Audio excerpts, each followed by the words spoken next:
Et sans tarder, nous allons passer donc à la deuxième conférence qui va traiter donc le sujet de l'acromégalie, nouveautés diagnostiques et thérapeutiques.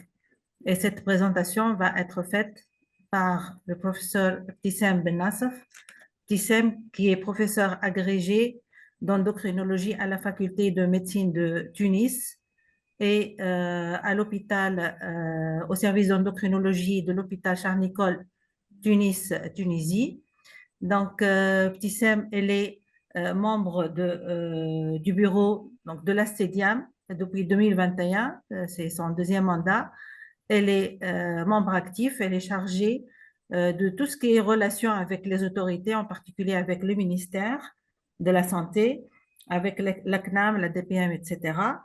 Et parmi ces principaux donc, axes d'intérêt figure donc l'acromégalie.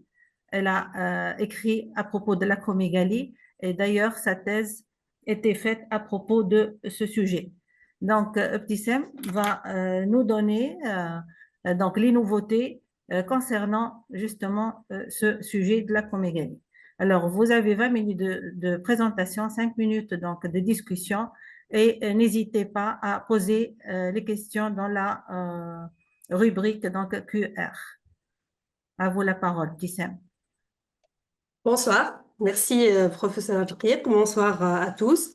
Je suis ravie de vous retrouver aujourd'hui pour ce webinaire dédié à l'hypophyse.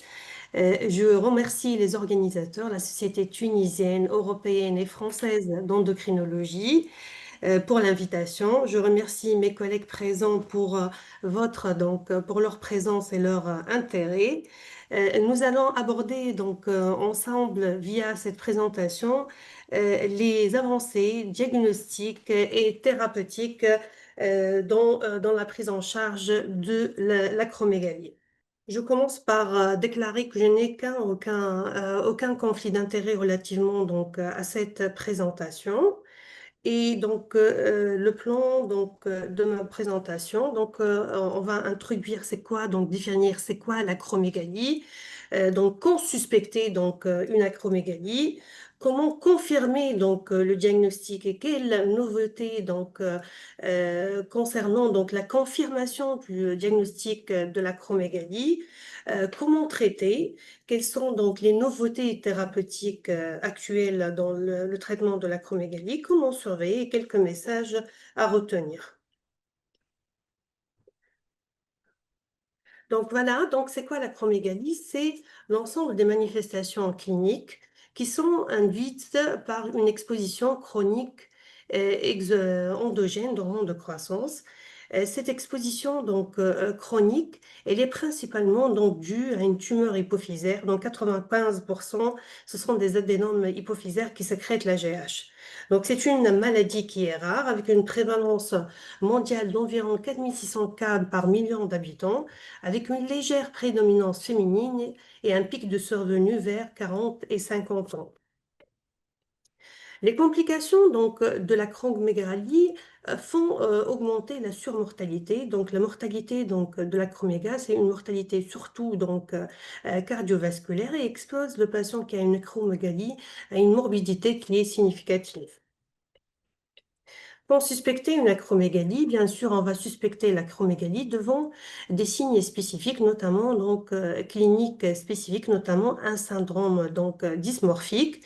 Donc l'acromégalie va entraîner une modification des traits du visage, ça va entraîner un épaississement des tissus mous, il va avoir une hypertrophie des arcades sourcilières, du nez, des lèvres, un prognatisme, une saillie de la mâchoire inférieure, une malocclusion dentaire, une augmentation, bien sûr, une hypertrophie des extrémités avec une augmentation de la taille des mains et des pieds et ce qui va entraîner des doigts qui sont épaissis avec un besoin de changer de bague et de chaussures. On peut évoquer ou suspecter aussi une acromégalie chez un enfant lorsqu'on a une accélération de la vitesse de croissance et on parle de gigantisme. On peut évoquer et suspecter une acromégalie devant des signes fonctionnels, notamment des sueurs, fatigue, céphalée, un syndrome du canal carpien et des arthralgies. Et on peut aussi donc suspecter donc une acromégalie devant des comorbidités associées, notamment HTA, diabète, syndrome d'apnée de sommeil et des troubles visuels. Donc, comment confirmer le diagnostic?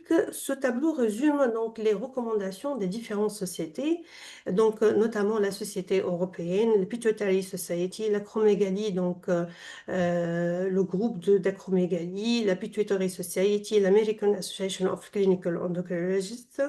Et comme vous voyez, donc le dosage d'IF1 reste donc c'est un traitement, donc c'est un test à demander de première intention. Pourquoi donc l'IGF-1? Et selon, donc, comme vous voyez, donc, il faut demander l'IGF-1 de première intention.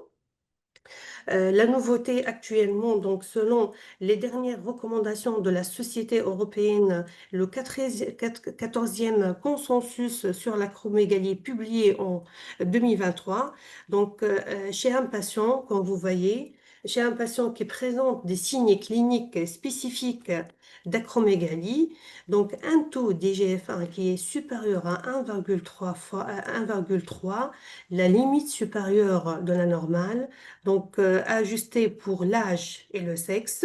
Donc, chez ce patient, lorsqu'on a des signes cliniques caractéristiques spécifiques de l'acromégalie, et si on a un taux d'IGF-1 qui est supérieur à 1,3 fois, donc la limite supérieure de la normale ajustée pour l'âge et le sexe, ça confirme le diagnostic. Donc cette approche, elle marque une évolution par rapport aux recommandations antérieures qui considèrent que toute élévation d'IGF-1, donc avant on considérait toute élévation de GF1 supérieure à 1 fois donc la normale, la limite supérieure de la normale, pardon, fait donc confirmer le diagnostic d'acromégalie. En fait, la question, pourquoi ce seuil de 1,3? Pourquoi on a choisi ce seuil de 1,3? Donc, parce que ce seuil de 1,3, ça permet de limiter des élévations mineures d'IGF-1, ça permet l'amélioration de la spécificité et un seuil donc plus élevé, ça augmente la probabilité que l'élévation de l'IGF-1 soit révélée, donc soit donc secondaire à une acromégalie donc active.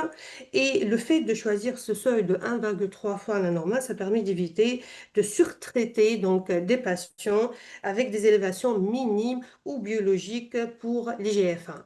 Et comme vous voyez, donc ce tableau, il y a plusieurs situations qui font soit donc surestimé, soit donc sous-estimé le dosage d'IGF-1 et de l'hormone donc de croissance GH. Dans ce cas, donc en cas de doute, donc dans ce cas, donc la confirmation se fait donc sur un seuil qui a été donc choisi sur bien sûr les essais donc les essais cliniques et des méta-analyses et ce seuil permet d'augmenter la spécificité et la sensibilité donc diagnostique. Donc, concernant, si on a en fait une discordance dans les cas douteux, lorsqu'on a une discordance entre les signes cliniques d'acromégalie et l'absence d'augmentation, donc l'IGF-1, ou le contraire, si on a une IGF-1 qui est augmentée avec discordance clinique, dans ce cas, il est recommandé de refaire le dosage d'IGF-1. Donc, il faut refaire le test dans le même laboratoire pour éviter les fougues, donc, positif et envisager donc le dosage de GH sous HGPO. Donc ce test, il est donc GH-HGPO, donc il est donc demandé en cas de discordance et en cas, dans les cas douteux où on n'a pas donc une augmentation d'IGF-1, on a une discordance entre l'augmentation d'IGF-1 et les signes cliniques.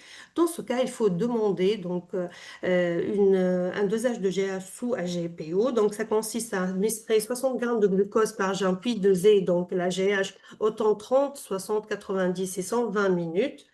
Donc, il faut surtout utiliser des seuils de GH qui sont adaptés au BMI parce qu'effectivement, lorsqu'on a un IMC qui est inférieur à 25 kg par mètre carré, le seuil de GH, c'est 0,4 microgrammes par litre. Par contre, lorsqu'on a donc un IMC qui est supérieur à 25 kg par mètre carré, il faut donc utiliser le seuil donc, de 0,2 microgrammes par litre. Le dosage de la glycémie à 0 et 120 minutes, ça permet aussi de détecter une intolérance au glucose. Et donc, il faut donc arrêter les oestrogènes oraux 4 semaines avant parce que les oestrogènes donc, donc, ils sous-estiment, donc, ils surestiment, pardon, le dosage de GH. Donc, il faut arrêter les oestrogènes oraux 4 semaines avant. Il faut donc que la GPO soit faisable chez les patients. Donc, la GPO, elle est peut-être utilisée chez les patients. On peut donc faire la GPO chez les patients donc, diabétiques, mais attention, en cas de diabète non contrôlé, ça entraîne une fausse interprétation possible. Voilà. Donc, à part, donc, on a confirmé le diagnostic. Donc, et tout patient atteint d'acromégalie doit être évalué donc, sur les comorbidités suivantes. Donc, on doit donc rechercher une hypertension artérielle, un diabète sucré, une maladie cardiovasculaire, notamment une hypertrophie donc biventriculaire, une arythmie, une valvulopathie. Il faut chercher donc les complications donc osseuses et articulaires, arthrose, ostéoporose. Il faut chercher bien sûr et dépister un syndrome d'apnée de sommeil. En présence de nodules thyroïdiens palpables, une échographie donc thyroïdienne est indiquée. Et concernant la coloscopie, dans l'évaluation des comorbidités, donc certaines recommandations donc recommandent une coloscopie au moment de diagnostic pour dépister une néoplasie colique. D'autres recommandations recommandent en fait de faire une coloscopie lorsque le sujet est donc âgé de plus de 40 ans. Donc voilà, donc arrivons comment traiter, donc on arrive comment traiter, donc la question comment traiter donc une acromégalie et quelles sont donc les nouveautés thérapeutiques pour le traitement de l'acromégalie. Donc bien sûr dans dans le traitement donc de l'acromégalie, on a la chirurgie, on a la radiothérapie, on a les agonistes dopaminergiques, les analogues de somatostatine et on a les antagonistes du récepteur de GH. Voilà. Donc, les options thérapeutiques actuelles, c'est la chirurgie donc, transphénoïdale, c'est le traitement de première intention. Pour les traitements médicaux, donc, qu'est-ce qu'on a? On a donc les analogues de somatostatine, l'onriotide autogel, pasiréotide, octréotide. On a l'octréotide donc oral qui fait toute la nouveauté de la prise en charge donc, de l'acromégalie. On a donc les agonistes dopaminergiques et les antagonistes de GH, pegvisement. Donc, et comme traitement donc, de troisième intention, donc, on a la radiothérapie. Donc, pour le traitement médicaux, notamment l'utilisation des analogues de somatostatine, il faut donc, bien sûr l'envisager si on a une chirurgie qui est non curative ou en présence de récidive. Donc, les analogues de somatostatine, on a les premières de première génération. On a donc les analogues de somatostatine de deuxième génération. On a les antagonistes du récepteur de GH qui est le plus pegvisement. On a les agonistes donc dopaminergiques. Donc effectivement, et donc on a donc la radiothérapie, ça reste le traitement de troisième intention. Donc quel objectif thérapeutique dans le traitement donc de l'acromégalie? Donc on doit traiter donc l'acromégalie dans le but de contrôler l'IGF-1. Donc, on doit donc viser la normalisation de l'IGF-1 qui doit être ajustée pour l'âge et le sexe. C'est un objectif principal. Pourquoi il faut normaliser l'IGF-1? Parce qu'une IGF-1 donc normalisée, c'est le meilleur prédicteur de réduction de la morbimortalité chez l'acromégale. Donc, on doit réduire bien sûr de façon significative la taille tumorale, notamment dans les macroadénomes invasives. On va regresser, stabiliser les signes périphériques, améliorer les comorbidités et la qualité de vie. Pour la chirurgie transfluidale, donc c'est le premier traitement de référence. L'objectif, c'est faire une résection donc totale. Donc, mais on peut donc faire une chirurgie de réduction donc tumorale, le debulking. C'est aussi utile. Pourquoi? Parce que le fait de faire une réduction tumorale, ça facilite la réponse aux traitements médicaux et aux radiothérapiques. Donc, les deux facteurs, bien sûr, les plus déterminés pour le succès de la chirurgie, c'est l'expérience du chirurgien, le volume tumoral et surtout donc l'absence ou la présence d'un vieillissement, donc d'envahissement des sinus caverneux. Donc, cependant, les données récentes issues des grandes séries montrent des taux donc de rémission donc chirurgicale qui restent inférieurs à 50%, mais on a remarqué donc malgré donc des résultats qui ne sont pas assez satisfaisants concernant le taux de rémission post-chirurgie, mais on a quand même remarqué que actuellement le pronostic, la morbimortalité des patients acromégales s'est amélioré. Ça rejoint la population donc générale grâce à une meilleure prise en charge thérapeutique. Les analogues de somatostatine de première génération, donc on a bien sûr le créotide, l'AR, l'enrhéotide, ça agit au niveau des récepteurs SSTR2. Donc, si on parle de taux de normalisation de l'IGF-1, ça va être dans les 20 à 30%. Si on parle de réduction tumorale, ça va être dans les environ 20% et dans 50% des cas. Donc, ce sont des injections qui sont mensuelles avec des effets secondaires à type de troubles digestifs, lithiase biliaire, intolérance au glucose qui est transitoire. Qu'en est-il des analogues de l'utilisation donc des analogues de somatostatine en pré-chirurgie? Donc, est-ce que faut-il traiter donc faut-il envisager en pré-opératoire un traitement par analogue de somatostatine pour améliorer donc le risque donc anesthésique et pour augmenter les chances de rémission? Donc, dans cette revue donc, systématique et méta-analyse, c'est une revue des méta-analyses comparatives qui a inclus 12 études, 5 essais randomisés contrôlés, 2 études prospectives, 5 études rétrospectives. Donc, on n'a pas objectivé d'association avec une augmentation des comorbidités. Donc,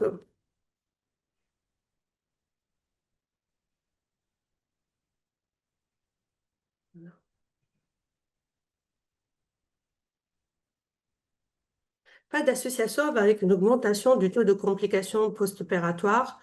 Donc, il y a une amélioration du taux de guérison à court terme et aucune amélioration significative du taux de guérison donc à long terme. Donc, en conclusion, à partir donc de cette méta-analyse des revues systématiques et méta-analyse des études comparatives, les données, bien sûr, restent contradictoires et le rôle du pré-traitement par les analogues de somatostatine dans la réduction du risque anesthésique n'est pas donc clairement donc établi. Et à ce jour, les données disponibles ne permettent pas de recommander de manière générale l'utilisation systématique par analogue de somatostatine en préopératoire. L'utilisation des analogues de somatostatine en préopératoire reste donc indiquée donc de première intention si on a un patient qui est inopérable, un risque anesthésique très important, donc inopérable dont l'anesthésie donc elle est refusée ou donc si le patient, il y a un refus donc du patient, donc si le patient aussi, donc la deuxième indication, si le patient refuse la chirurgie.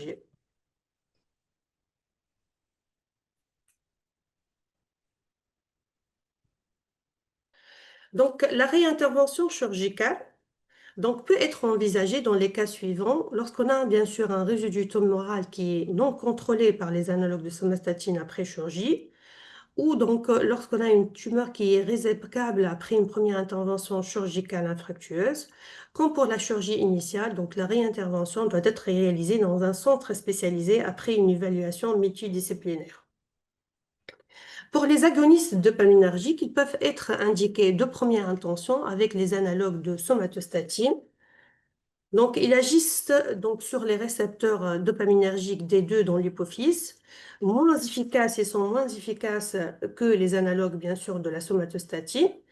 Et ils peuvent utiliser en traitement adjuvant, on peut les associer avec les analogues de somatostatine. La cabergonine, elle est plus puissante que la bromocriptine pour abysser donc le niveau de GH. Et les doses de cabergoline utilisées sont plus élevées, jusqu'à 15,7 mg par semaine que dans les prolactinums.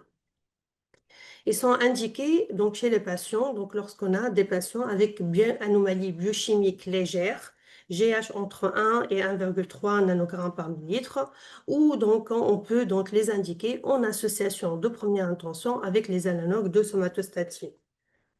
La cabergonine, elle peut réduire donc GH et GF1 dans environ 40% des patients. La- pour la paxéruétide, c'est un analogue de somatostatine donc de deuxième génération. Donc, ça doit être donc un traitement de deuxième intention. Si je résume, donc le traitement de première intention, ça doit être bien sûr la chirurgie. Donc, en complément, lorsqu'on a donc un reliquat tumoral où la maladie n'est pas contrôlée, il faut envisager un traitement donc de deuxième intention qui sont les analogues de somatostatine, donc de première génération, plus ou moins donc les agonistes dopaminergiques. Par contre, les analogues de deuxième donc, génération, qui est le pasireotide, c'est un analogue de somatostatine deuxième génération, avec une affinité qui est pourquoi donc beaucoup plus élevée pour le récepteur SSTR5, tout en ayant également une certaine activité sur les récepteurs SSTR2 et STR3. Et donc, sachant que la majorité des adénomes somatotropes expriment fortement les récepteurs SSTR2 et SSTR5, et les analogues donc classiques comme l'ocryotide et l'enryotide, ça agissent principalement via SSTR2, tandis que la pasiurétide, donc le pasiurétide, pardon, cible principalement SSTR5. Donc, ça doit être donc indiqué chez la patient qui ne sont pas contrôlés par les analogues classiques de première génération. Ils sont efficaces chez environ 10 à 13% des patients réfractaires, mais ils nécessitent une surveillance étroite en raison d'un risque accru donc d'hyperglycémie, puisque, comme vous savez, les récepteurs SSTR5 sont présents au niveau donc, des cellules pancréatiques et donc il y a donc un risque, le fait de bloquer ces récepteurs, on a un risque important donc d'hyperglycémie. Donc il faut faire une surveillance étroite en raison de ce risque accru d'hyperglycémie. Le pegvisomant, donc, ça agit, donc, c'est actuellement donc, le seul antagoniste de la GH qui a été donc, approuvé. Il agit en bloquant, bien sûr, ça agit au niveau périphérique, il agit en bloquant l'interaction de la GH avec son récepteur, réduisant ainsi la production du GF1. Il est efficace donc, pour normaliser les GF1 dans 90% des cas, mais donc, il n'a pas d'action antitumorale donc il n'a pas d'effet sur la taille de l'adénome. Donc c'est un traitement injectable quotidien, ce qui limite l'adhésion chez certains patients. Pour la radiothérapie, elle est recommandée en troisième ligne pour toutes les sociétés. En cas d'échec ou intolérance aux traitements médicaux et chirurgicaux, donc chez les patients avec donc un résidu tumoral non contrôlé et parfois donc on peut l'utiliser en seconde ligne en cas de progression tumorale ou absence de contrôle hormonal.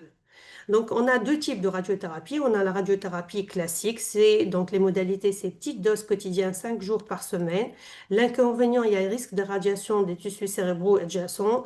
Les rémissions lentes, parfois, ça met jusqu'à 10 ans pour avoir une rémission et ça nécessite un traitement médical intermédiaire adjuvant.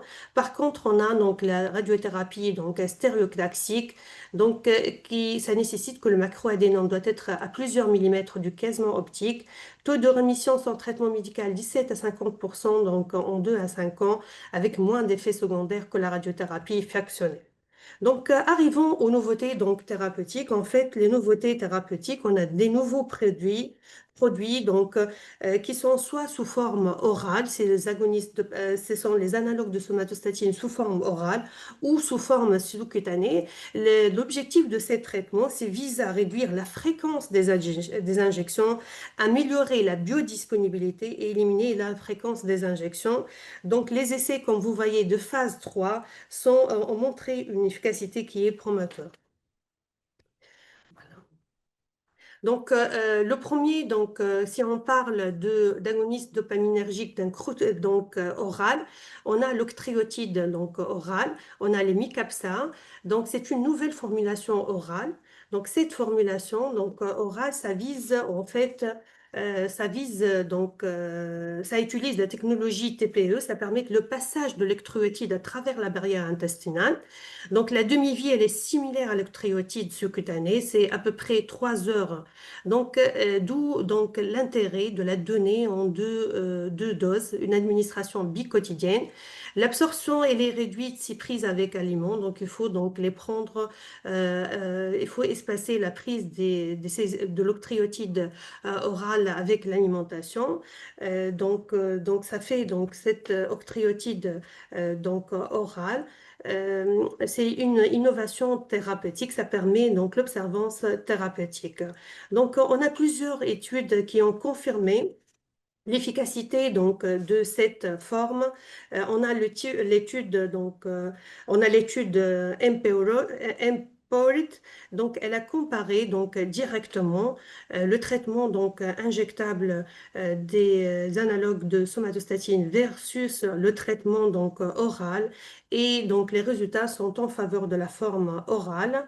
On a donc cette étude qui est quasiment donc optimale. C'est une étude randomisée en double aveugle, 56 patients contrôlés par les analogues de somatostatine injectables. Ils ont reçu déjà le traitement injectable. Ils sont randomisés en deux bras, un bras voie orale et un bras placebo. L'objectif, c'est de maintenir un taux d'IGF-1 qui est inférieur à la limite supérieure de la normale à 36 semaines.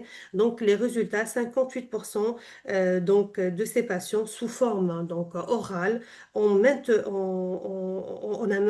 obtenu donc un contrôle biologique, 58% IGF-1 normal versus 19% sous placebo, avec une différence P significative, avec 98% donc des effets indésirables digestifs. Donc le paltusotine, c'est quoi? C'est un agoniste, aussi une innovation thérapeutique. C'est un agoniste sélectif oral du récepteur SST2.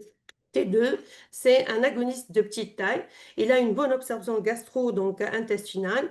Le paltusotine, c'est une plus petite molécule, petite molécule qui est capable de traverser l'épithélium intestinal sans besoin d'adjuvant, avec une biodisponibilité orale de 70%.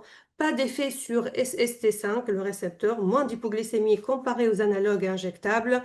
Donc phase de développement qui est avancée, disponibilité attendue prochainement, mais encore non approuvée.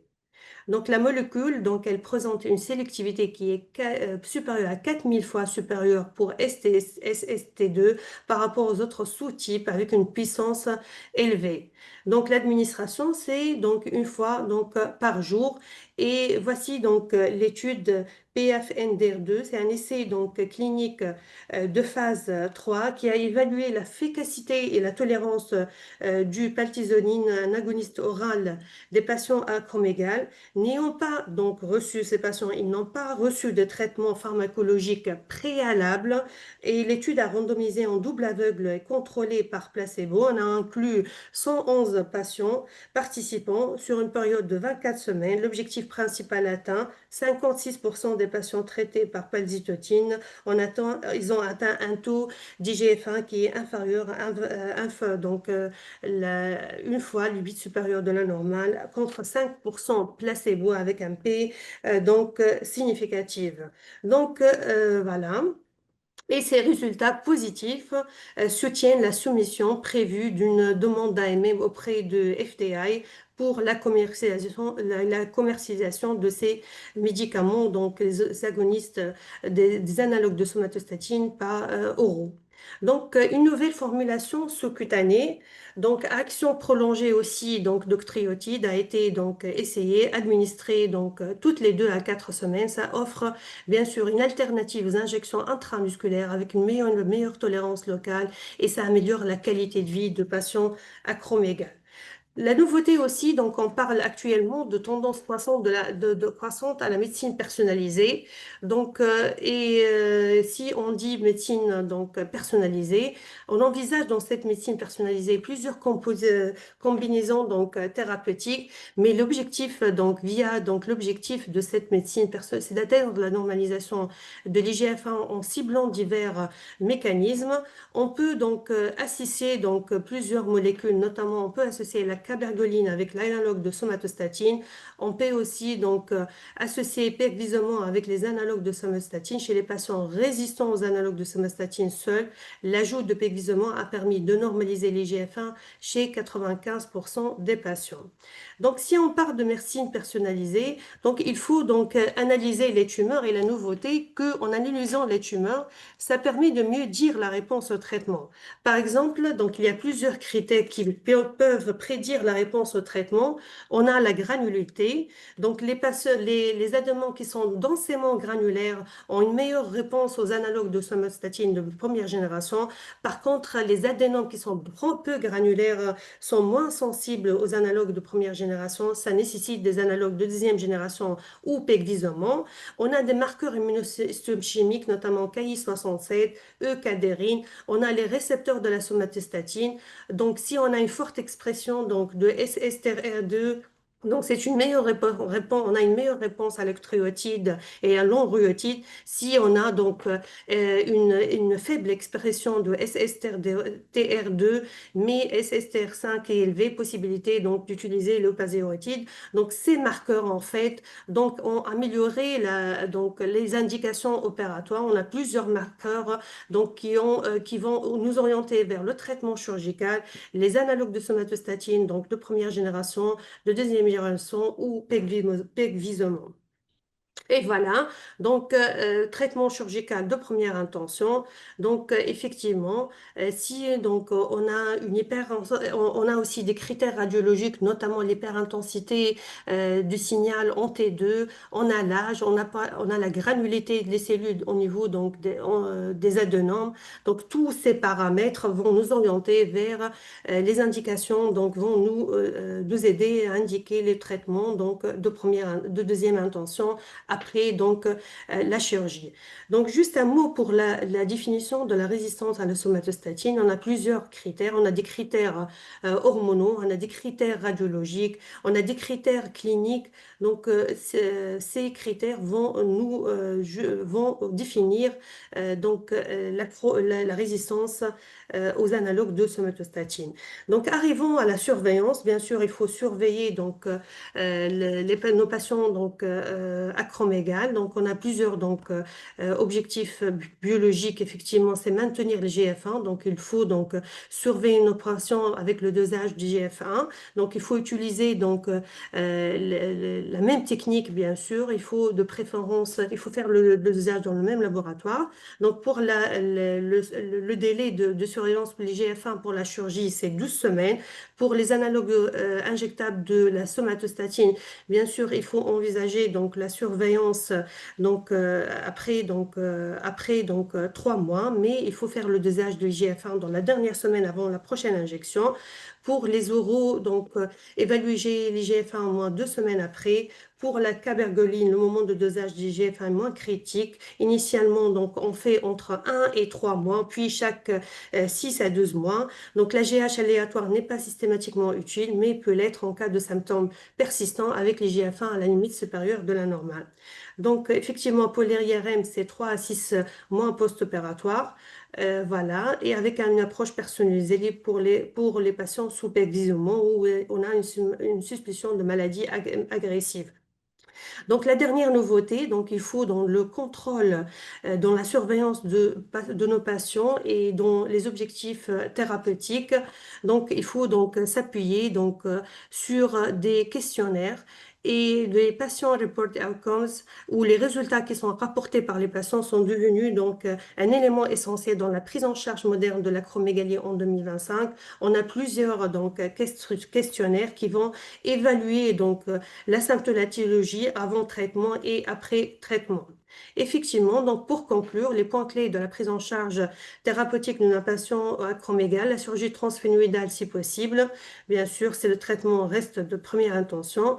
Les analogues de somatostatine, donc en deuxième ligne, pegvisomant si résistance ou intolérance, cabergoline ou combinaison thérapeutique possible, radiothérapie si échec chirurgical et médical, et voilà la nouveauté, c'est les autres agents oraux, le paltusotine, c'est donc on se pose des questions concernant l'avenir de ces traitements. Et merci de votre attention. Merci Ptissem pour cette présentation donc très claire, très pertinente, qui a mis le point sur les avancées diagnostiques et surtout thérapeutiques et qui a d'ailleurs suscité plusieurs questions. La première, l'IGF-1 selon le 14e consensus est ajusté à l'âge seulement ou au sexe aussi. L'âge et sexe. D'accord. Je, Donc, je pense, que je pense, fait-on? Nabila, qu'on est très en Bon, retard. Donc, il y a beaucoup de questions. Peut-être qu'on en prend une dernière et puis que toutes les autres, Idbissem Ben Nassef pourrait répondre par écrit. D'accord, oui, ok. je pense que c'est mieux puisqu'on est bousculé par le temps. Bon, peut-être le traitement chirurgical peut-il se faire sans traitement médical au préalable?